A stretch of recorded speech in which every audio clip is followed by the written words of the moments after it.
Now understand, अब concept समझते हैं कि फेडरलिज्म है क्या।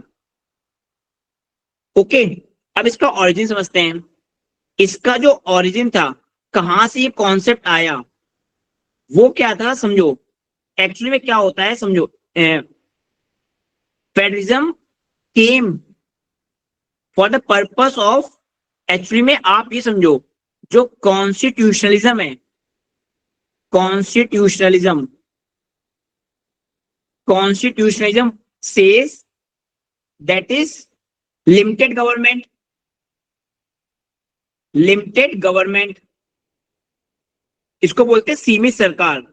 अब कॉन्स्टिट्यूशनलिज्म का कोर पर्पस क्या है, लिमिटेड गवर्नमेंट।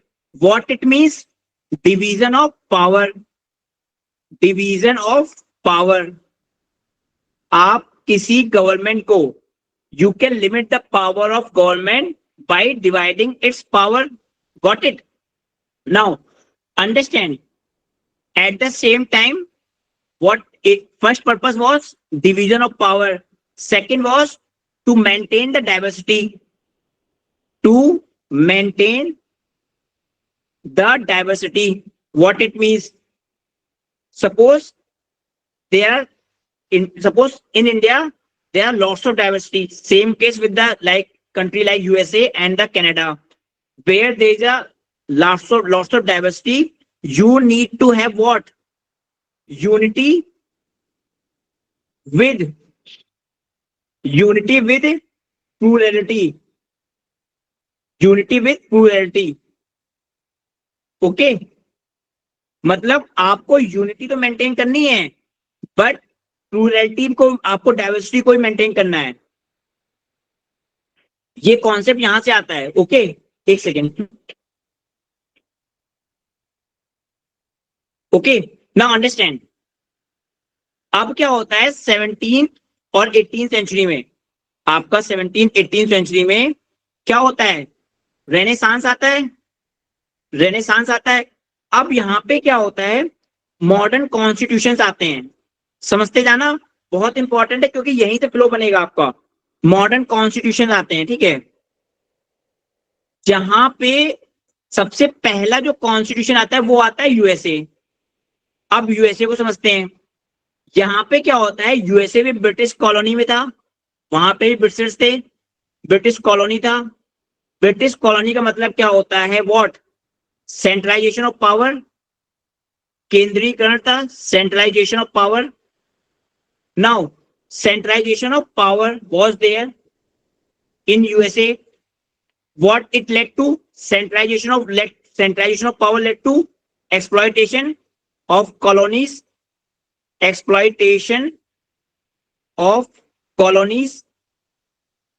अब आपको पता होगा, you must know, in USA there were 13 colonies which were colonized by the Britishers. So in USA they came, USA में what happened, जो मॉडल है, what happened, these 13 colonies they came together, they came together, okay, they came together and made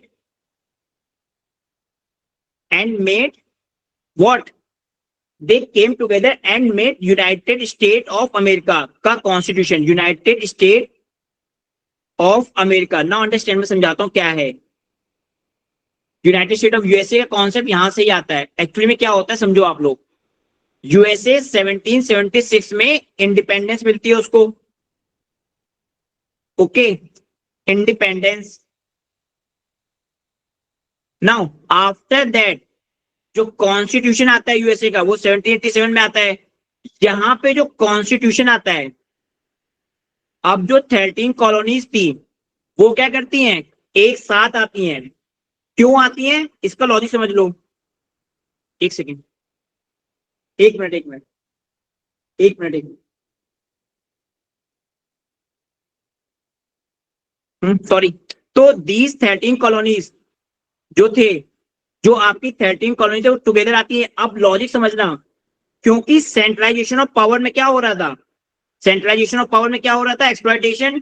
तो ये चाहते थे एक ऐसा system बनाए जहां पे स्टेट्स के पास भी पावर हो, जो स्टेट्स हैं, जो आपके प्रांत होते हैं, state should also have power, state should also have power, क्योंकि अगर सारी पावर सेंटर के पास हो जाएगी, ये लोग पसंद नहीं करते थे जो कॉलोनीज थे, तो यहां से ही कॉन्सेप्ट आ जाता है व्हाट, जो यूएसए का है कि उनका जो कॉन्स्टिट्यूशन था, यहां से ही फेडरलिज्म, मॉडर्न फेडरलिज्म की बात होती है, जो कि अंडर कॉन्स्टिट्यूशन, फेडरलिज्म आता है अंडर कॉन्स्टिट्यूशन।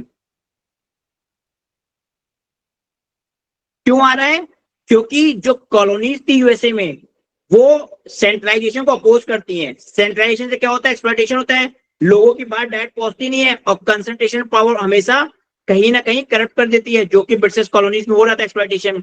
इसको अपोज करने के लिए यूएसए की 13 कॉलोनीज एक साथ आती हैं और कॉन्स्टिट्यूशन में फेडरलिज्म की बात करती हैं। और यहाँ पे क्या है, स्टेट्स के पास अपनी पावर है under the constitution. That's why USA का जो संविधान, यूएसए का जो फेडरलिज्म है, वो क्या है, उसको बोलते हैं मॉडल। बहुत इंपॉर्टेंट है, बहुत इंपॉर्टेंट, आपको आंसर राइटिंग करना होता है और प्रीलिम्स में भी आ सकता है। That is coming together model, coming together model. आप इसको समझ लो, क्योंकि इंडिया का कॉन्स्टिट्यूशन को हम इसी से कंपेयर करेंगे, coming together model. Getting my point? तो अभी क्या होता है, वहां पे 13 कॉलोनीज एक साथ आती हैं और वो एक फेडरलिज्म लाती हैं। 13 colonies came together and they formed a federal constitution where they have divided power between the center and state, और states की पावर को भी प्रॉपरली मेंटेन किया गया था, अनलाइक जो पहले चल रहा था सेंट्रलाइजेशन। क्लियर? अब इसमें क्या होता है, यूएसए के जो कॉन्स्टिट्यूशन से इसने इंस्पायर कर दिया, इट गॉट सक्सेस। जो यूएसए में फेडरल स्ट्रक्चर आता है, इट गॉट सक्सेस। अब उसकी सफलता के बाद क्या होता है, आपका स्विट्जरलैंड, आपका कनाडा, आपका ऑस्ट्रेलिया, ठीक है, इन जगहों पे भी क्या आता है, फेडरलिज्म आता है। एक तरीके से वेव आ जाती है, फेडरलिज्म की वेव, फेडरलिज्म वेव।